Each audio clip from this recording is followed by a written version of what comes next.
Hey guys, it's Maria, and today I'm going to go over some basics on how to apply for financial aid when you're applying to college.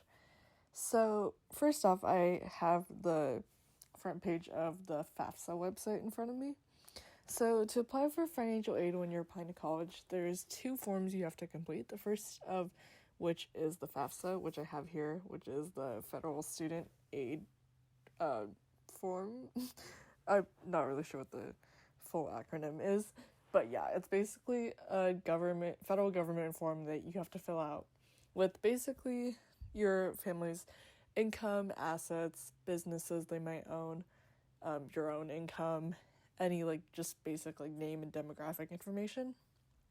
And then the second website that you typically have to fill out as well is the CSS profile, which is on the College Board website. And it basically covers the same information as well. And every time I fill it out, it feels like there's a lot of overlap between the two, but yeah, basically just covers all the same income, financial information of your family's income and everything like that. So when you're applying to colleges, you fill out the common application, right, on the Common App website. And when you're applying to colleges, it normally asks if you're applying for financial aid, and if the school is need blind, it should not impact your admission decision on whether you can afford to attend the school or not when you click yes. So there should be no admission advantage over other people if you are applying and asking for financial aid if it's a need blind school. Just to let you know, because I know that I think there's a misconception that applying for financial aid somehow makes you less desirable as a candidate. So you answer the question on the Common Application website, and then you go over to the FAFSA website like here, and also on the CSS profile, and you fill out all that information typically with your parents' tax returns, normally the 1040 form, I think. I wasn't familiar with a lot of the financial terms and everything like that, so I'll do my best to try to break them down here for you. So if you're filing for financial aid, you typically use tax forms that are from the previous 2 years. So for example, with this year 2020, if you're applying for financial aid for the 2020 to 2021 school year, you would use your parents' tax returns from the 2018 cycle.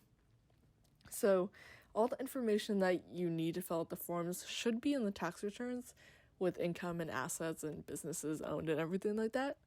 And normally all the terms are the same in terms of what are your parents' wages, what assets do they own. So it should be pretty simple to try to transfer them over. If not, you can always Google those terms if you're not sure what they mean.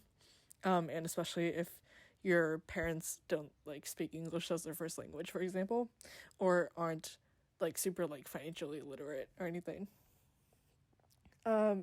Especially if you're trying to fill out the financial aid forms by yourself.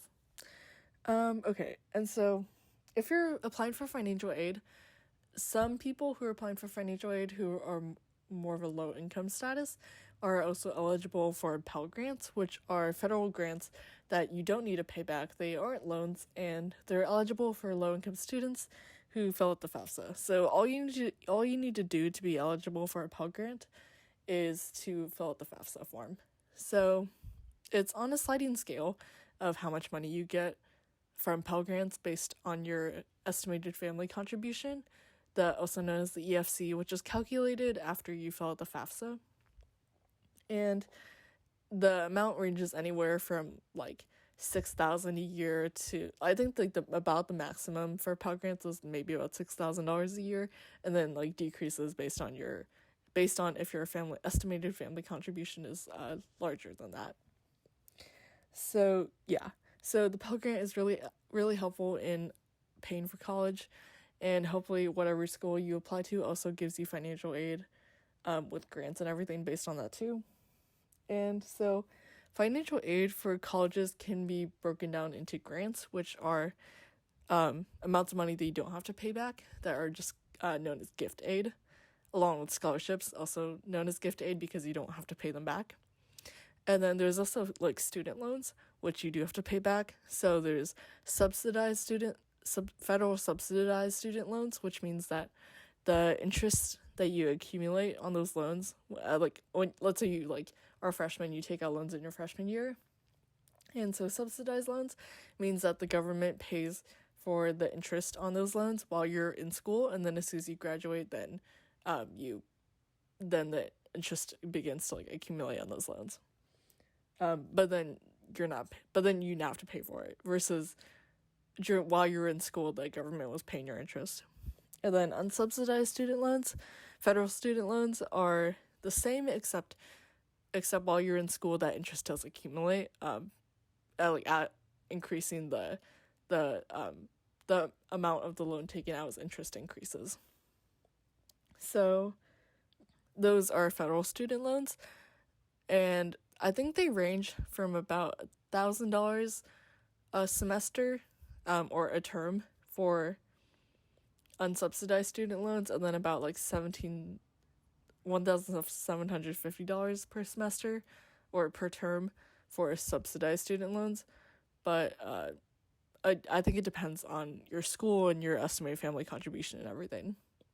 And then another type of federal student loan is the Parent Plus loan, which is a loan that your parents have to take out, and it's based on their credit, on how good their credit score is too and everything. And it is a student loan that has higher interest rates than the unsubsidized and subsidized student loans.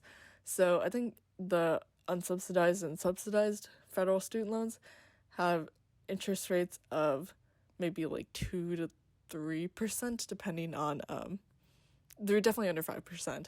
I think it depends on the year and whether the government decides to raise or lower interest rates. It all depends. But whatever interest rate the loan was when you applied is the one that stays with you as the loan is carried out. And then Parent Plus loans tend to have higher interest rates of about 7%. And again, it fluctuates depending on when you applied for it, but that rate is consistent throughout the longevity of your loan. And yeah, so they're loans that your parents can take out for you to help pay for college. I would recommend not applying for any more loans outside of the federal student loans because, they're backed by the federal government. It's a little more safe with the interest rates are set and everything, versus if you go to any private banks or loan sharks or anything like that, the interest rates tend to fluctuate a lot and can be really detrimental and can be a little financially unsafe, so I would not recommend those. But with federal student loans, they are capped at certain amounts with Parent Plus loans and unsubsidized and subsidized student loans. So it, again, all depends on the cost of attendance for your school. So yeah, those are some of the main terms that are focused on financial aid.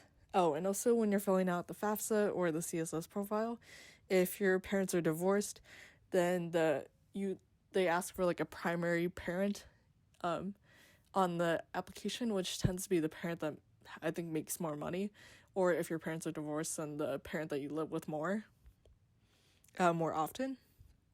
And yeah, you should be able to fill out all the information with your parents' 1040